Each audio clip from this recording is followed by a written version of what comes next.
कमरे में शांत माहौल, खिड़की से हल्की हवा, और हमारे हीरो, बड़े भैया, नीली टी शर्ट पहनकर, चश्मा लगाकर, मेज पर बैठकर बहुत ही गंभीरता से पढ़ रहे थे।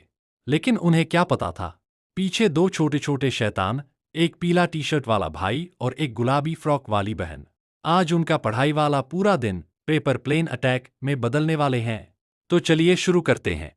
Big brother versus naughty siblings, the ultimate paper plane war. धूप से चमकते कमरे में बड़े भैया किताब पर झुके हुए थे।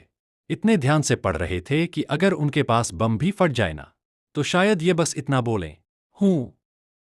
ये कौन सा चैप्टर में था? उधर दूसरी तरफ टेबल के पीछे दो छोटे एजेंट छुपे बैठे थे। मिशन, बड़े भैया की शांति नष्ट करो। Code name, operation paper plane. भाई धीरे से बोला, दीदी, आज हम भैया को हंसाएंगे नहीं, डराएंगे। दीदी बोली, लेकिन डर कैसे? छोटा भाई सुपरहीरो स्टाइल में फुसफुसाया, पेपर प्लेन अटैक। दोनों ने धीरे से सफेद कागज निकाला। ऐसा लग रहा था जैसे कोई टॉप सीक्रेट एजेंसी अपने हथियार तैयार कर रही हो।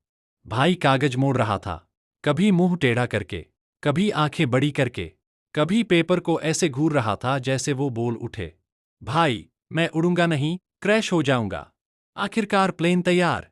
भाई ने नजर घुमाई, कोई नहीं देख रहा। और वुनूश, पेपर प्लेन हवा में तीर की तरह चला।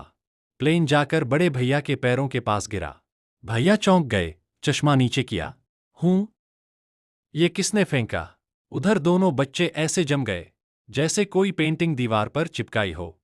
दीदी के हाथ भी ऊपर थे, एकदम स्टॉप पोज। भैया ने पीछे देखा, दोनों ने सांस रोक ली। फिर भैया बोले, हम्मा, शायद हवा होगी। बच गए। लेकिन शैतान तो अभी शुरू हुए थे।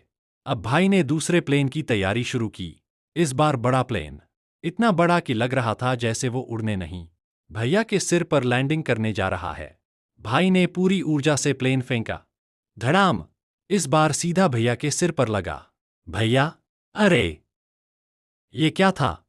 बच्चे फिर से छुप गए। भैया धीरे धीरे उठे। उनकी चाल इतनी स्लो थी जैसे किसी हॉरर मूवी में विलेन चलता है। भैया उनके पास पहुंचे। दोनों बच्चे डर के मारे ऐसे सिकुड़ गए जैसे कैक्टस पर बैठ गए हों। भैया ने दोनों के हाथ पकड़े, धीरे से बोले, तो तुम लोग थे? दोनों छोटे, नहीं भैया, हवा थी, बहुत तेज हवा।